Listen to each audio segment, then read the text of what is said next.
નમસ્કાર દર્શક મિત્રો, દૂરદર્શનના નવા કાર્યક્રમમાં આપનું સ્વાગત છે. મિત્રો, હું છું ઉત્સવ અને આ કાર્યક્રમ છે જિંદગી કાફે, સંવાદનો હેલ્લારો. સંવાદ એટલે વાતો, એવી વાતો કે જ્યારે ખૂટે નહીં પણ જીવનમાં કંઈક ખૂટતું હોય ને એમાં કંઈક ઉમેરી જાય. અહીંયા આપણે એવા જ મિત્રો અને મહાનુભાવોને મળીએ છીએ. તો આજે પણ એક ખાસ મહાનુભાવને આપણે મળવાના છીએ. એવા વ્યક્તિ કે જેમણે ધર્મ અને વિજ્ઞાન વચ્ચે દોસ્તી કરાવી છે. એવા વ્યક્તિ જેમણે હૃદય, મન ને મસ્તિષ્ક વચ્ચે ત્રિમેળ સાધ્યો છે. એવા વ્યક્તિ જેમણે શરીરની અંતિમ ને મહાનતમ સીમાઓનો અભ્યાસ કર્યો છે. અને એવા વ્યક્તિ એટલે આપણા ગુજરાતના જ પદ્મશ્રી એવોર્ડથી સન્માનિત ડૉક્ટર સુધીર શાહ સાથે આજે આપણે વાત કરીશું. તો આપણી સાથે જિંદગી કાફેમાં ઉપસ્થિત છે ડૉક્ટર સુધીર શાહ. ડૉક્ટર સુધીર શાહ, આપનું ખૂબ ખૂબ સ્વાગત છે. Thank you very much. Doctor Sudhir Shah, આપને તો સૌ કોઈ જાણે છે, આપના કોઈ વિશેષ પરિચયની આમ તો જરૂર નથી, પરંતુ ડૉક્ટર સુધીર શાહ બન્યા એ પાછળ એક લાંબી યાત્રા રહેલી હશે. મને લાગે છે કે અમારા દર્શક મિત્રોને એમાં ખૂબ જ રસ પડશે. તો આપનું બાળપણ કેવું હતું, કેવો હતો આપણો સ્કૂલનો કાળ, આપનું જીવન કેવું રહ્યું કોલેજ સુધીનું, એના વિશે જો થોડી વાતો થાય તો અમારા મિત્રોને આપની વાતો સાંભળવાની મજા આવશે. મારો જન્મ બાલાસિનોર ગામમાં થયો.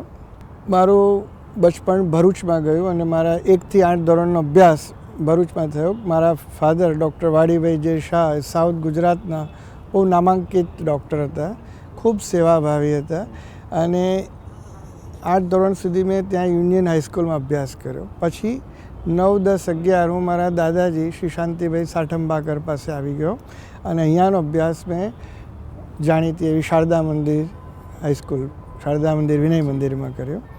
ત્યાર પછી મેં કોલેજ કરી અને સેન્ટ ઝેવિયર્સમાં મારું પ્રી સાયન્સ થયું. ત્યાંથી પછી મેં પ્રી મેડિકલ ગુજરાત કોલેજમાં કર્યું અને ત્યાર પછી અમારા મેઇન મેદાનમાં NHL મ્યુનિસિપલ મેડિકલ કોલેજમાં મારું MBBS થયું. ત્યાં મારું MD પણ થયું અને MD પાસ કર્યા પછી આગળ ભણવા મારે મુંબઈ જવાનું થયું. DM ન્યુરોલોજી કર્યું. બરાબર છે. એટલે આ રીતે મેં DM કર્યું. ત્યાર પછી પ્રેક્ટિસ શરૂ કરી, પણ ચાલુ પ્રેક્ટિસે 1996માં પહેલીવાર હું હ્યુસ્ટન સ્ટ્રોક યુનિટમાં લકવા પેરાલિસિસ જેને કહીએ સ્ટ્રોકનો અભ્યાસ કરવા ગયો પ્રોફેસર યાત્સુ પાસે અને 98માં ફરીથી હું લંડન ગયો ક્વીન સ્ક્વેર હોસ્પિટલમાં. ત્યાં મેં પાર્કિન્સોનિઝમ ને એપિલેપ્સી પર સ્ટડી કર્યું. સામાન્ય રીતે મેમ સાંભળતા હોઈએ છીએ કે હોસ્ટેલ લાઈફ ઘણા બધાની હોય, પણ આ મેડિકલ કોલેજની હોસ્ટેલ થોડી જુદા પ્રકારની હોય છે. તો આપ જ્યારે NHLમાં અમદાવાદમાં અભ્યાસ કરતા હતા તો તમારી હોસ્ટેલ લાઈફ કેવી હતી? વેલ, હું વિશેષ તો રહ્યો મહાવીર જૈન વિદ્યાલયમાં રહીને ભણ્યો, પણ NHLની હોસ્ટેલમાં હું જ્યારે PG કરતો હતો પોસ્ટ ગ્રેજ્યુએટ મેડિસિન, ત્યારે MD મેડિસિન મેં ત્યાંથી કરી. પણ એમાં તોફાન મસ્તી એવી રીતે થતા કે મારો રૂમ નંબર E9 અને મારી બાજુમાં E10. મારી રૂમની તાસીર એવી હોય કે રાત્રે 9થી રાત્રે 11 સુધી દર અડધા કલાકની એવી 4 એપોઇન્ટમેન્ટ મારે ત્યાં હોય. લોકો મને આવે બતાવવા, જ્યોતિષ આ જોવું, કુંડળી જોવું. પછી 11, 11:30ની વચ્ચે મુરારી બાપુની રામકથા વાગે કેસેટોમાં અને પછી હું સૂઈ જાઉં. અમારી બાજુની રૂમમાં કેસીનો ચાલે એટલે બધા પત્તા રમનારી ટોળકી, માથા તોફાન કરનારી ટોળકી બાજુમાં. એટલે આમ બધા મસ્તીમાં બોર્ડ પર લગે કે સાધુ હર્ષદ. સો મચ સો કે એક જે નીચે રજિસ્ટર એન્ટ્રી હોય એની અંદર સૌથી વધારે માણસો આ કોની રૂમમાં આવે એમાં સહી કરવાની, એમાં આ 2 રૂમમાં જ મેક્સિમમ લોકો આવતા. અને એમાં એકવાર કંઈક તોફાન એવું થયું હતું કે અમારા સુપરિન્ટેન્ડન્ટને પોતાને રૂમમાં આવીને તપાસ કરવી પડી કે આ બધું શું ચાલી રહ્યું છે. પણ એ જમાનામાં બી ઘણા મોટી વ્યક્તિઓ મારે ત્યાં આવતા અને જીવન મજા કરી અમે ટૂંકમાં. અચ્છા, મેડિકલમાં તમારા ગમતો વિષય ચોક્કસ હશે, પણ મેડિકલમાં કોઈ એવો વિષય કે જે તમને ભણવાનો બહુ કંટાળો આવ્યો હોય અને તમે એમાં ક્લાસ બંક કર્યા હોય, એવા કોઈ તમારા કિસ્સા યાદ છે? મને એક પીચ પડતી નથી એ MBBSની અંદર માઇક્રોબાયોલોજીમાં. સમાવ એ સબ્જેક્ટ થોડો બોરિંગ લાગતો હતો અને અનફોર્ચ્યુનેટલી અમારા ટીચર જે હતા પ્રોફેસર એ પણ સમાવ એવી રીતે ભણાવતા હતા કે અમારા અડધા લોકો હાજરી પુરાઈને પછી ટીચર પાછળ પડે એટલે બહાર નીકળી જતા હતા. એવી રીતે MD કરતી વખતે મને હિમેટોલોજી અને ઓન્કોલોજીમાં બહુ કંટાળો આવતો હતો. પછી મારી યાદશક્તિ બહુ સારી હતી, તીવ્ર કહી શકો. એક જ વાર એક સબ્જેક્ટ વાંચ્યું ને ભગવાનની કૃપાથી યાદ રહી જતું. ભાગ્યે જ કોઈ વાર મેં કોઈ સબ્જેક્ટ બીજી વાર વાંચ્યો હશે. પરંતુ આ સબ્જેક્ટ હિમેટો ઓન્કોલોજીમાં બહુ આમ પીચ પડતી નથી, એટલે પછી મારા મિત્રોને હું બીજા સબ્જેક્ટ ભણાવું ને એ મને આ એક સબ્જેક્ટ મારા 2 મિત્રો હતા મને તૈયાર કરી આપેલો. જો થોડા જૂના દિવસોમાં પાછા જાઓ તો ઘણીવાર આપણે બાર સાયન્સ કે એમાં હવે તો નથી દેડકા ચીરવાને એવું બધું નથી આવતું, પણ પહેલી વાર જ્યારે પોસ્ટમોર્ટમ કેવું શીખવાડતા હોય અથવા તો શરીર આપણી સામે મૂકે તો એ અનુભવ કેવો હતો? એમાં તમને કુતૂહલ હતું, આશ્ચર્ય હતું કે અરેરાટી હતી? એ અનુભવ કેવો હોય છે કે જ્યારે તમે આખું જ્યારે વસ્ત્રોમાં શરીર જોયા હોય અને પહેલી વાર તમે કુદરતની આખી રચનાને તમે એકદમ નજીકથી જુઓ તો એ અનુભવ તમારો? વેલ, પ્રી મેડિકલમાં અમારે વંદા ઉપર ડિસેક્શન આવતું હતું ત્યારે ખૂબ ચિત્રી ચડતી હતી, પણ જ્યારે હ્યુમન બોડી પર ડિસેક્શન આવ્યું એનેટમીના હોલમાં ત્યારે પહેલા દિવસે ફોર્મેલિનની વાસ અને બધાથી ખૂબ જ આમ અરેરાટી પણ ઉપજી અને એક જાતની એને એમ થાય કે આ છોડીને જતા રહી એવું થયું.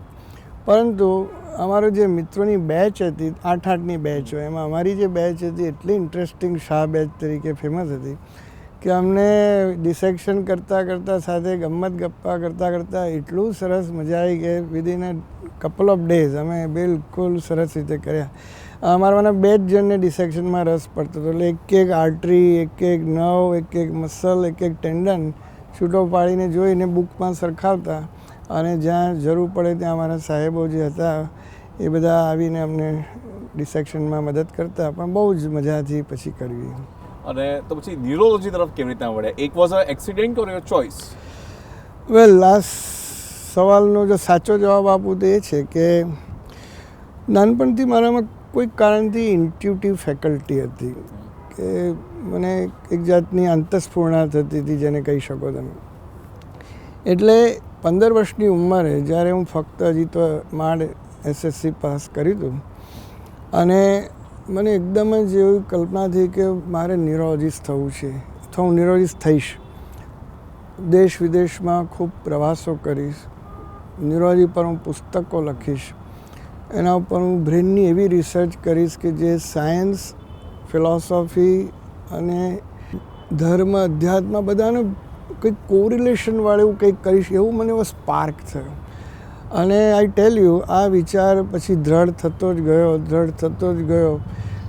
હવે તો મેં પાછળથી વાંચ્યું કે પાવર ઓફ સબકોન્શિયસ માઇન્ડ એવું છે કે તમે જે માઇન્ડને પ્રોગ્રામિંગ કરો અને દ્રઢ કરતા જાઓ એ વસ્તુ આખરે આકાર લઈને તમારી સામે આવે. અને એક્ઝેક્ટલી મારી લાઈફમાં આ જ પ્રમાણે બન્યું.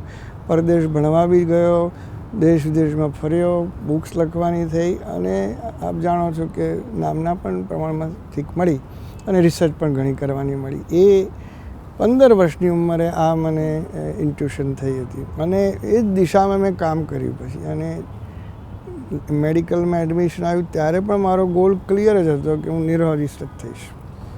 તો ન્યુરોલોજી એકદમ બહુ અદ્ભુત વિષય છે કે જે માણસના જીવનનું, માનવ શરીરનું સંચાલન જે કરે છે. અને એમ કહેવાય છે કે આપણો જે ફ્રન્ટલ લોબ છે, જે અગ્રભાગ જે મગજનો છે, એણે જ છે કે જે હોમોસેપિયન્સને, માણસને બધા કરતાં અલગ પાડે છે. એક મેજિક છે હ્યુમન બ્રેઇન, એક મેજિક. તમે શાંતિથી વિચારો તો એક જાદુ છે, ઇટ્સ અ મેજિક. આ જાદુને તમે વિજ્ઞાની તરીકે, એક આધ્યાત્મિક વ્યક્તિ તરીકે અને એક માનવ જાતિને, એક સમુદાયને, એક સભ્ય તરીકે તમે કેવી રીતના જુઓ છો? ઉષાભાઈ, બ્રેન જેવું વિશાળ સુપર કોમ્પ્યુટર દુનિયામાં થયું નથી ને થશે નહીં, કારણ કે એની સાથે સંવેદના, લાગણી, ઇમોશન આ બધું ફિઝિકલ કોમ્પ્યુટરમાં શક્ય નથી. એ સિવાયમાં ઘણી બધી વાતો, એમાં ઇલેક્ટ્રિસિટી છે, એમાં મેગ્નેટિઝમ છે, એમાં વિચારો, ડિઝાયર્સ, ઇમોશન, થોટ્સ, આ બધી ઘણી વસ્તુઓ ભેગી થઈ. એટલે તમને ખ્યાલ છે કે આપણામાં બ્રેનમાં 100 બિલિયન કોષો છે અને 100 ટ્રિલિયન એના સાયનેપ્સિસ છે, એટલે કે એકબીજા જોડેના કનેક્શન છે.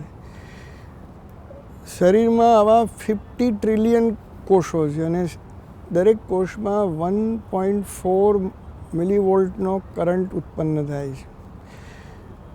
બ્રેન અને બોડીના કોષોની એનર્જી ભેગી કરો તો 70 ટ્રિલિયન એનર્જી થાય. જો એ દિશાને એને સારી દિશામાં વાળવામાં આવે તો આ એક શરીરને, એક મન, એક બ્રેન એટલા જાદુ કરી શકે. ફિઝિક્સના લોઝ, કેમિસ્ટ્રીના લોઝ, બાયોલોજીના લોઝ આપણે મેનિપ્યુલેટ કરી શકીએ. And that I have seen in my life people doing that in front of me. એટલું જ નહીં, પણ આ બ્રેન એ 21મી સદીનો જો તમે જુઓ કે એક જ લાઈન સૌથી વધારે ચમત્કારિક બનશે તો એ બ્રેન છે. બીજી બધી લાઈન અમુક જગ્યાએ આવીને અટકી જશે. પણ એના એટલા બધા વન્ડર્સ છે, એના જે સાઇનેપ્સિસ છે, એના પાથવેઝ છે, એના કનેક્શન્સ છે. 90% બ્રેન વિશે તો આપણને ખબર જ નથી. ને એઝ યુ રાઇટલી સેડ, જ્યારથી મનુષ્ય જાત બની, આ પ્રી ફ્રન્ટલ લોબ, આગલો ભાગ આપણી પાસે આવ્યો, જેમાં પ્રજ્ઞા છે, વિચાર છે, લાફિંગ છે, ક્રિયાત્મકતા છે, પ્લાનિંગ છે, એક્ઝિક્યુટિવ ફંક્શન છે, હોબીઝ અને ક્રિએટિવિટી છે. આ બધું જે માનવજાતને મળ્યું છે, અને સ્પીચ, લેંગ્વેજ, કમ્યુનિકેશન, આ માનવજાતની એટલી મોટી ભેટ છે કે નો ડાઉટ હાર્ટને બધું જીવવા માટે જરૂરી છે, પણ મિરેકલ કરવા માટે તો બ્રેન જ જોઈએ ભાઈ. અને એ બ્રેન, આ હું સમજી ગયો હતો અને એટલે બ્રેનને મેં પકડી જ રાખ્યું. અને એમ થાય કે એટલા બધા એના સત્યો ઉજાગર કરવાના હજી બાકી છે કે જો માનવજાતને ખરેખર સુખી કરી દેવી હોય, એના દુઃખો દૂર કરવા હોય, એની પ્રજ્ઞાનો વિકાસ કરવા હોય, તો બ્રેનને જ બરાબર આપણે યુઝ કરતાં શીખી જવું જોઈએ. અને ફ્રેન્કલી સ્પીકિંગ, થોડું કામ ઓછું કરતાં જઈને હવે મારે 10 વર્ષ મુખ્યત્વે આ બધી રિસર્ચ પર જ ધ્યાન આપવું છે. મેં થોડી ઘણી કરી પણ છે, પણ મારે આમ કહીને ચોટલી બાંધીને હવે આમાં બેસી જવું છે. અને મારા જેવા કેટલાક મિત્રો છે ઇન્ટરનેશનલી, અમે કનેક્ટેડ છીએ. We are working on that. તો બહુ જ અદ્ભુત વાત છે. તમે ઘણી સરસ વાત કરી રહ્યા છો.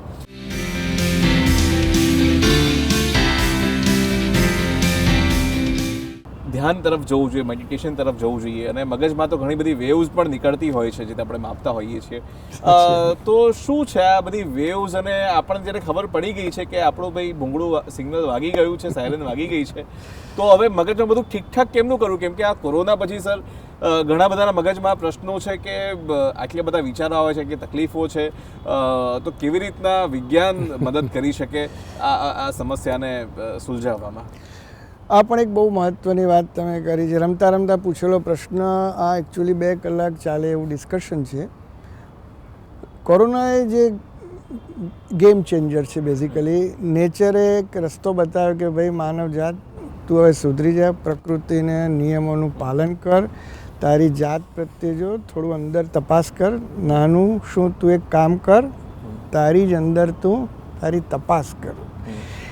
કારણ કે આ ઇન્ટ્રોસ્પેક્શનનો ટાઈમ છે અને એમાં આ બધી વસ્તુઓમાંથી ગયા પછી જ્યારે માણસને સમજાયું કે જીવન કાલે છે કે નહીં, એટલે હદ સુધી જ્યારે અસલામતી થઈ ગઈ, ઇકોનોમિક અસલામતી થઈ ગઈ, સંબંધોની અસલામતી થઈ, ત્યારે માણસે જો આનો ઉપયોગ કરીને અલગ અલગ બીજી વસ્તુ કરી શકાય, પણ સૌથી શ્રેષ્ઠ વસ્તુ મારી દૃષ્ટિએ અભ્યાસ છે, એટલે વાંચન, અને બીજું મેડિટેશન કરવું જોઈએ. મેડિટેશન એ એવી પ્રવૃત્તિ છે કે જેમાં તમે ઓલ્ટર્ડ સ્ટેટ ઓફ કોન્શિયસનેસમાં આવી જાઓ. 4th સ્ટેટ ઓફ કોન્શિયસનેસ કહે. સામાન્ય રીતે આપણે કાં તો જાગતા હોઈએ, કાં તો સૂઈ ગયા હોય, અને કાં તો સૂતા હોય તો નિદ્રામાં, સ્વપ્ન અવસ્થામાં હોય. પણ મેડિટેશનને અમે ન્યુરોલિસ્ટો altered state, 4th state of consciousness કહે. એવા બીજા બી સ્ટેટ્સ છે, જેમ કે હિપ્નોસિસ છે વગેરે, ડિલિરિયમ, અનકોન્શિયસ, એમ ઘણા સ્ટેટ છે. પણ કન્વેન્શનલી આ 4th સ્ટેટ કહેવાય. આપણે નોર્મલી જ્યારે વાત કરતા હોઈએ ત્યારે થિંકિંગ બ્રેન છે એ બીટા વેવ ઉપર ચાલે. આંખ ખોલીને જ્યારે તમે સજાગ થાવ ત્યારે આલ્ફા વેવ આવે. કોન્ટેમ્પલેટ કરતા હો કોઈ વસ્તુ પર ધ્યાનથી ત્યારે એમાં થીટા વેવ આવે. પણ ડેપ્થ ઓફ મેડિટેશનમાં જાઓ તો ડેલ્ટા વેવ આવે, જે વેરી ઇન્ટરેસ્ટિંગ થિંગ. અને એક્સ્ટ્રીમ કોન્સન્ટ્રેશન પર જાઓ તો ગામા વેવ આવે, જે 40 હર્ટ્ઝની જે. જો માણસ કોન્સન્ટ્રેશનવાળું, એટલે કે કોઈ વસ્તુ કે બિંદુ ઉપર જ્યોતિ ધ્યાન કરો કે પાતંજલ સિસ્ટમથી ધ્યાન કરે તો એ વખતે એના બીટા એક્ટિવિટી વધારે, અને એ જો પહોંચી જાય તો ગામા સુધી જતો રહે. પણ વિપશ્યના, પ્રેક્ષા ધ્યાન વગેરે જે કોન્ટેમ્પલેટિવ છે, અથવા તો શ્વાસ ઉપરનું ધ્યાન કે વિચાર ઉપરનું ધ્યાન, જેને સ્મૃતિ ઉપસ્થાન કહેવાય, શ્વાસ ઉપરનું આનાપાન સતિ કહેવાય, એ વખતે જો તમે પ્રોપર કરો તો થીટામાં હો.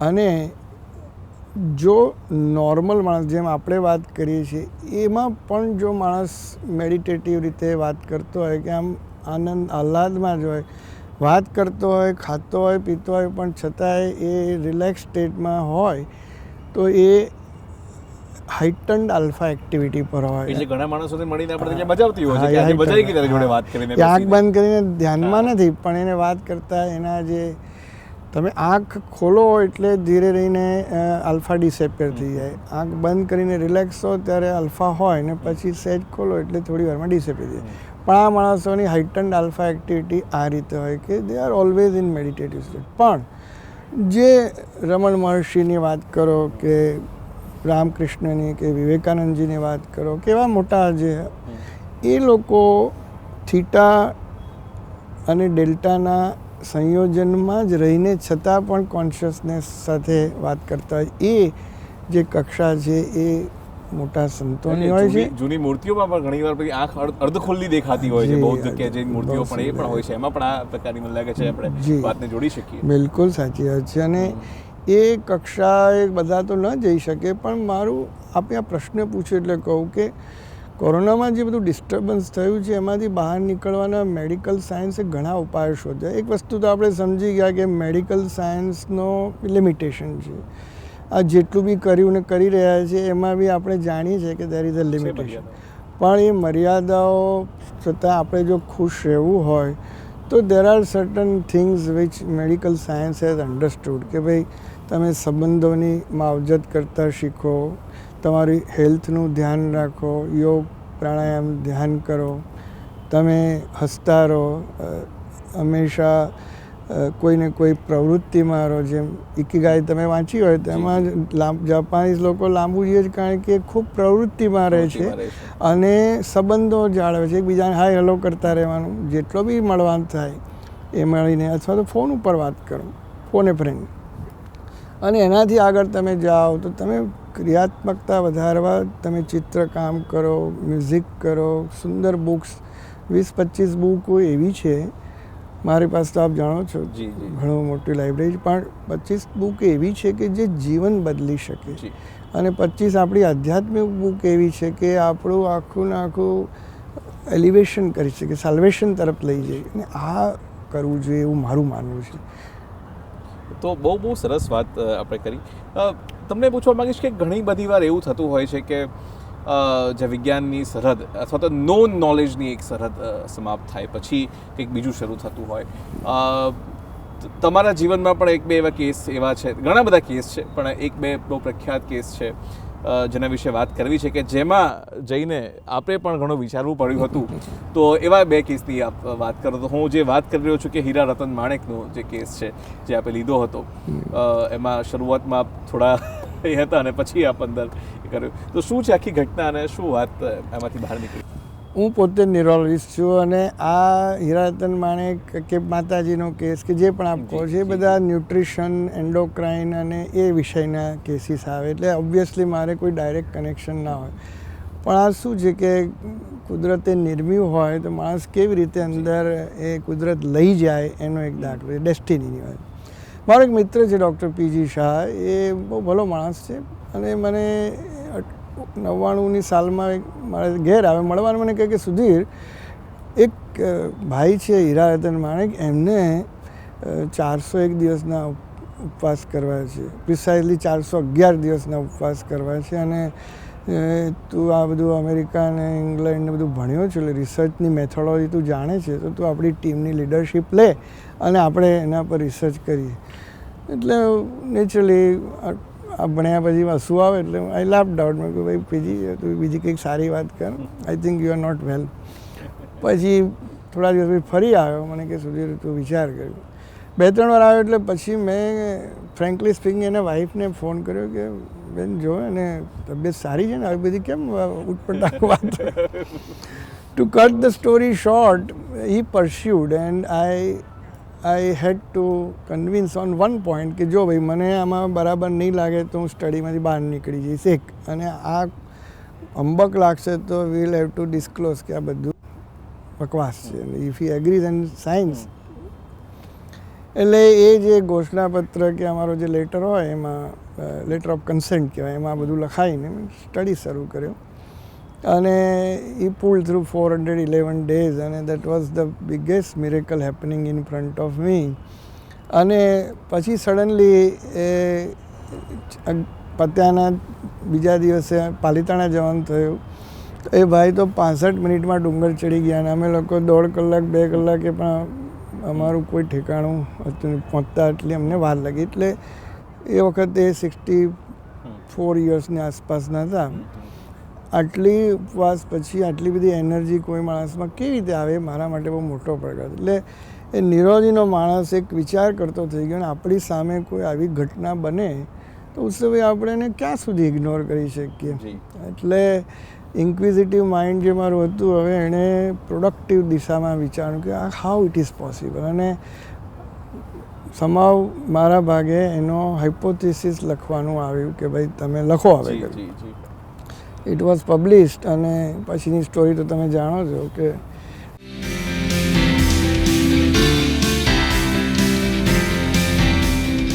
તમે એમાં એવું લખ્યું છે કે ભાઈ સૂર્યનો પ્રકાશ કે રેટિના હાઇપોથેલેમસ સુધીનો આખો જે પાથ છે એમાં એ પિનિયલ ગ્લાન્ડ સુધી જતું હોય, એક કોસ્મિક એનર્જી ત્યાંથી પ્રવેશતી હોય, એ આપણે વાત કરી. જે બીજા અમુક શાસ્ત્રોમાં ત્રીજા નેત્ર તરીકે પણ આપણે વાત થઈ છે. તો એ તમારું હાઇપોથિસિસ સાથે તમે આજે આ એટલા 20-22 વર્ષ પછી એ તમે સંમત છો કે એના કોઈ શબ્દ તમે બદલવા માંગશો, અથવા તો હજુ પણ હાઇપોથિસિસ છે કે હજુ એમાં કંઈ વધુ સંશોધન? હાઇપોથિસિસ તો જ્યારે થિસિસમાં ક્યારે કન્વર્ટ થાય કે when you have double blind control study on lot of human. બરાબર છે. ફોર્ચ્યુનેટલી આ જગ્યાએ મારે ઉમેરવું જોઈએ કે આનો સ્ટડી થયા પછી મારે પરદેશમાંથી ઘણા કહેણ આવ્યા, એટલે મારે પરદેશ જવાનું થયું. એમાં ઘણા સાયન્ટિસ્ટો મળ્યા મેં. એમાં એક પ્રોફેસર બ્રેનાર્ડ કરીને હતા, he was then working for NASA and there were some other also. એટલે એમને આ પિનિયલ ગ્લેન્ડની સાઇઝ ને બધું એમણે સેપરેટલી આના ઉપર પેપર એમનું પણ ક્રિએટ કર્યું છે. આજના સાયન્સમાં પિનિયલ ગ્લેન્ડ અને ફાસ્ટિંગનું જે મારો હાઇપોથિસિસ. પિનિયલ ગ્લેન્ડને તમે કઈ કહો છો? પિયુષ ગ્રંથિ. આ પિયુષ ગ્રંથિ કહે છે. અને આપણે આજ્ઞા ચક્ર જે આપણા 7 ચક્ર, ગુજરાતી શબ્દ બહુ સરસ છે એટલે મને અચાનક યાદ આવ્યો. બરાબર છે. બરાબર. પણ એ જે આંખમાં આવતા કિરણો રેટાઇનામાં થઈને રેટાઇનો હાઇપોથેલેમિક ટ્રેકમાં જાય, હાઇપોથેલેમસમાંથી પિનિયલ નર્વ્સ દ્વારા પિનિયલ ગ્લેન્ડમાં જાય, અને પિનિયલ ગ્લેન્ડમાં આંખના જેવા ફોટો રિસેપ્ટર સેલ્સ છે, અને એ એક્ટિવેટ થાય એટલે પ્રકાશનું એનર્જીમાં જે પ્લાન્ટ કિંગડમમાં જે ફોટોસિન્થેસિસ થાય એ મારો હાઇપોથિસિસ હતો કે આવું પણ. કારણ કે જે માણસો બિલકુલ ખાતા પીતા ના હોય એ ક્યાંથી એનર્જી લાવે? હાઇબરનેશન હોય તો તમે સમજી શકો કે મિનિમમ કેલરી એટલે ક્રોનિક એડેપ્ટેશનથી સમજાવો, થોડું તમે એનર્જી ઇકોનોમીથી સમજાવો, રિસાયકલિંગથી સમજાવો, થોડું જેનેટિક મોડિફિકેશન જેને એપિજેનેટિક્સ એનાથી સમજાવો, પણ થોડીક કેલરી તો આવી જ જોઈએ. એ ક્યાંથી આવે? Then I realized that it is not calories. The human body can survive on alternate source of energy, not necessarily calorie. અને એ હાઇપોથિસિસે વિશ્વમાં એટલી ધમાલ કરી નાખી કે લોકોએ within 1 month 2 million people wrote to me, અને માય ગોડ મારું આખું ક્રેશ થઈ ગયું મારું વેબસાઇટ. અને પછી માતાજીનો કેસ આવ્યો. પછી ના, એની પહેલાં એક જશમુઈન નામના ઓસ્ટ્રેલિયન લેડી આવ્યા, પછી આઇસલેન્ડથી એક ભાઈ આવ્યા, બધા મળતા ગયા. અને એમાં પ્રહલાદ જાની એટલે માતાજીને લઈને એમના ભક્તો મારા ક્લિનિક પર આવ્યા અને એમણે કહ્યું કે સાહેબ આમનો સ્ટડી કરો, તમે તો ખાલી ખાતા નથી એની વાત કરો છો, પણ તમારા હીરારતન માણેક તો પાણી પીતા હતા, તો માતાજી પાણી નથી પીતા, એમને યુરિન નથી થતો અને જાડો બી નથી થતો. એટલે પાછું ફરીથી મને આઈ વોઝ એમ્યુઝડ અને મેં કહ્યું યાર તમે મારી મસ્તી ના કરો, હવે આ તો પેલું કર્યું બરાબર છે પણ કે બધા હું ના કરી શકે ને આ તો એક્સ્ટ્રીમ વાત છે. પણ એ to cut the story short એ 6 મહિના સુધી ચાલ્યું બધું. પછી મેં પ્રોફેસર સેલ્વા મૂર્તિ કરીને અમારા એક એ વખતના DRDOના સાયન્ટિસ્ટ છે, એમને મારે ઓળખાણ હતી એટલે એમને લખ્યું, એટલે એ આવ્યા, એમણે મને એક પ્રોટોકોલ બનાવ્યો કે સુધી સ્ટડી કરવામાં શું જાય છે, બહુ ઓછો ના હોય તો કહી દેવાનું કે આ ખોટું છે, તારું શું જાય છે એમાં કરને. કારણ કે he was very pro person, એટલે એમને સાયન્સ ફિલોસોફીમાં એમને પણ બહુ રસ હતો અને સ્પિરિચ્યુઅલિઝમ પર એમનું કામ ને યોગના પેપર્સ બહુ હતા. અને he brought to my notice certain incidences of past in our scriptures કે આ બધું તું વાંચ. મેં બધું વાંચ્યું હતું પણ એમણે બીજા કેટલાક પેપર્સ આપ્યા મને. એટલે પછી અમે 2003માં પહેલીવાર પ્રહલાદ જાનીનો પ્રયોગ કર્યો અને I think that was another big turning point in my life. અને એમના સ્ટડી વખતે તો અમે 400 ડૉક્ટરો, જે એસોસિએશન ઓફ ફિઝિશિયન અમદાવાદ, જેના એ વખતના સેક્રેટરી ડૉક્ટર ઉર્મન ધ્રુવ હતા, એ ડૉક્ટર VN શાહ અને બીજા ડૉક્ટરો જે નિગેબાની, જેમનું કામ આ સાચું છે કે ખોટું એ કરવાનું હતું. અમારી અગેન 21 સુપર સ્પેશિયાલિટીની ટીમ હતી જે એનું રિસર્ચ કરે, જુદા જુદા અંગો. હું બ્રેન જોઉં, કોઈ કિડનીવાળો કિડની જોવે, ન્યુટ્રિશનવાળો, જીનેટિક્સવાળો, એન્ડોક્રાઇનવાળો, બધા એનો સ્ટડી કરે. અને જે સખત અમે એક્સાઇટમેન્ટથી આ કામ કર્યું છે અને સ્ટ્રિક્ટ પ્રોટોકોલ, બારણું બહારથી લોક, બહાર પહેરેદાર હોય, અંદર CCTV કેમેરા, બાથરૂમનું બારણું સીલ, એક સેકન્ડનો વિડીયો, હજી મારી પાસે બધા પડ્યા છે વિડીયો, અને કર્યું. અને એ પ્રોટોકોલ પ્રમાણે પછી સાહેબને મારે પ્રેઝન્ટ કરવા મારે DRDO જવાનું થયું. એ દરમિયાનમાં વચ્ચે એવી કંઈ ઘટના બની, મારા સદભાગ્યે ગવર્નરશ્રીએ મને પ્રોફેસર અબ્દુલ કલામ સાહેબ સાથે મેળવી આપ્યો. અને કલામ સાહેબ સાથેની 3 મિટિંગમાં કલામ સાહેબ વોઝ સો કન્વિન્સ કે આ વસ્તુમાં કોઈક મેજર સત્ય છે અને આમાં પોટેન્શિયાલિટી બહુ છે. એટલે એમણે એમ કહ્યું કે સુધીર આપણે let us study this with open mind as usual any scientist would say. હું પણ એવું જ માનતો હતો. અને વિથ ડિફાઇન ન્યૂ પ્રોટોકોલ અમે લોકોએ 15 દિવસનો ફરી સ્ટડી સ્ટર્લિંગ હોસ્પિટલમાં, again I must thank Sterling people, Girishbhai અને CEO અમારા શર્માજી, બધાએ મદદ કરીને અમે પ્રોગ્રામ કર્યો. અને અમારા રેડિયોલોજીસ્ટ મિત્રો હેમંત પટેલ ને દિનેશ પટેલ, બધાની મદદથી બધા જાતના આખા શરીરના MRI, CT સ્કેન, ફલાણું ઢીકણું બધું કર્યું. અને જે પછી DRDOની આખી ટીમ આવીને અહીંયા 34 સાયન્ટિસ્ટો એમના, અમે બધા, અને જે ભેગું થઈને જે કામ થયું, માય ગોડ. એ પેપર્સ પછી અમે કલામ સાહેબને આપ્યા, ફોરેનમાં બી અમુક જણે જોયા, પણ ફોર સમ રીઝન, સિક્યોરિટી રીઝન્સથી એ અમે એનું અમુક હદથી વધારે પબ્લિસાઇઝ ના કર્યું, કારણ કે એમાં અમારે કેટલોક સિક્રેટ એજન્ટ થશે, ચાલે જ છે અત્યારે કામ. અને I am hopeful. It's a big project and I am sure ઈશ્વરની ઈચ્છા હશે ત્યારે પૂરો થશે. ચોક્કસ. દર્શક મિત્રો, આ હતા ડૉક્ટર સુધીર શાહ, જેની સાથે આપણે મન, મગજ, હૃદય અને માનવની વાતો કરી. અને આવી જ મજાની વાતો આપણા અલગ અલગ મહેમાનો, અલગ અલગ મહાનુભાવો સાથે આપણે કરીશું. તો DD ગિરનાર પર જોતા રહો જિંદગી કાફે. અત્યારે રજા આપો, બસ આટલું જ. નમસ્કાર.